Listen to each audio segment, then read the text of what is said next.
Investment in energy efficiency. That's President Obama's recipe for boosting job creation. Will it be enough? And can TARP be legally used to pay for the plan? Here to weigh in, Republican Congressman Donald Manzullo of Illinois and Democratic Congressman Mel Watt of North Carolina, both. And this is what's crucial. Both are members of the House Financial Services Committee. Thank you both very much for joining us. It's great to see you. Good to be here. Thank you. Anytime. Representative Watt, I'll begin with you. Legally, can the president shift the usage of TARP to a totally different intent than what was originally voted upon? Well, I don't think he would shift it without consultation with Congress and without probably some legislative authority. No, he won't be able to do that on his own initiative, but I think all of us understand the importance of creating jobs, and that by creating jobs we bounce the economy back, and that helps the overall economic situation. Representative Manzullo, the president is proposing some very interesting things, and namely tax breaks for small businesses, and a lot of job generation comes from small businesses. How is that a negative thing? You know, if it were tax breaks, a tax investment credit, things of that nature, that would be one thing, but cap and trade is going to cost about 3 million jobs. It already cost 1,000 construction jobs in my congressional district in an area that's really heavily, there's heavy unemployment. The health care bill that passed could cost another 5 million jobs. Look, we can't spend our way out of this recession. We have to manufacture our way out of it. And by keep on pouring on the debt and debt and debt, now Moody's is at the point where we're saying we could lose our AAA rating on the bonds. That would be absolute disaster. The United States would no longer have the greenback as or the world wouldn't have the greenback as a reserve currency. We've got to stop this crazy spending that's going on. Well, Representative Watt, yes, that's true. I think a lot of Americans are awfully concerned about that kind of spending. But tell us, what are the best proposals? Because I think that there are some questions as to whether you can actually create demand for products that small businesses make just simply by incentivizing them to hire more workers. How does this work? Well, I think you create demand for products by giving people jobs. If people don't have income, there is no demand. You're absolutely right. And so the objective is to put people back to work so that they can create demand for the products that are being made, and to produce the products here in the United States so that they can buy them. So this is not rocket science here. We're following the same philosophy and process that every president throughout history and every country throughout history has tried to follow to create jobs. Representative Manzullo, zero capital gains taxes for small businesses. You don't see that helping the picture at all? Well, that would, but most small businesses don't pay capital gains taxes at this point.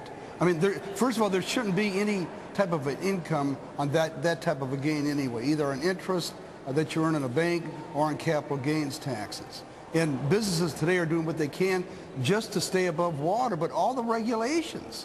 I mean, the EPA is now going to be regulating carbon emissions. We had the cap and trade, and then the massive bill that just passed the House a couple weeks ago on dealing with health care. On top of that, Financial Services has a bill that's 9 bills in one, 1,300 pages. It's going to regulate everything from salaries and wages of people involved in financial institutions down to every single financial product in the country. You can't continue to increase the size, the scope, the power of the federal government at the same time talk about creating jobs. The two are inconsistent. Representative Watt?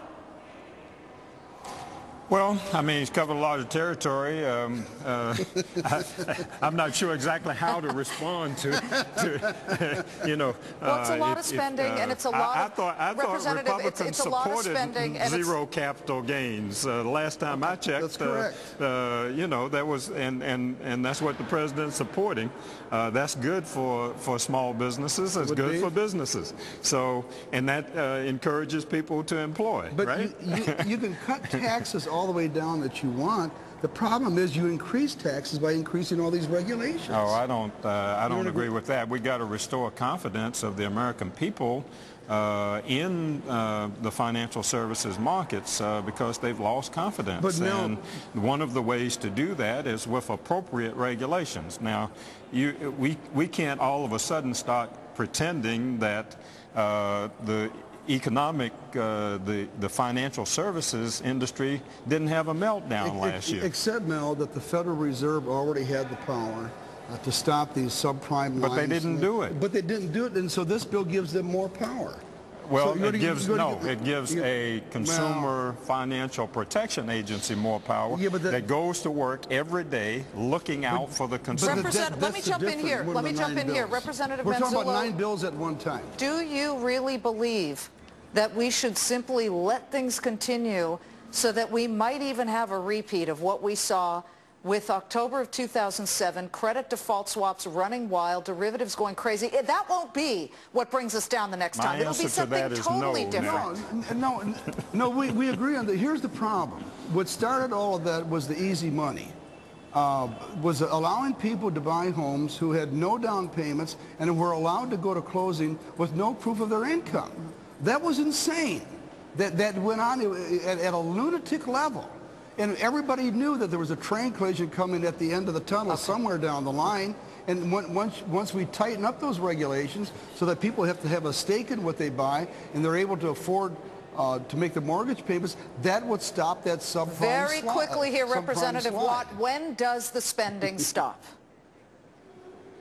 Well, I don't know that you can stop spending. We're never going to stop spending. But you know, what the we're trying to spending. do is decrease the escalation of deficits, and I think we're in the process of doing that.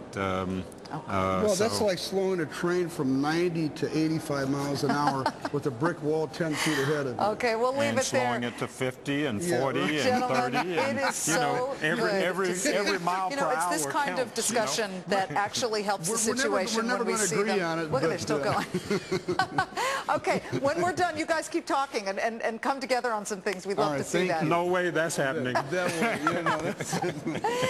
Representative Donald Manzullo of Illinois and Congressman Mel Watt of North Carolina. Great to see you. We'd love to have both sides here talking about it. Thank you. You're Ask both us back welcome. again. We're having fun. Anytime. That's what matters. I think it helps Americans feel just a little bit better that they're talking about it. At least I do. All right.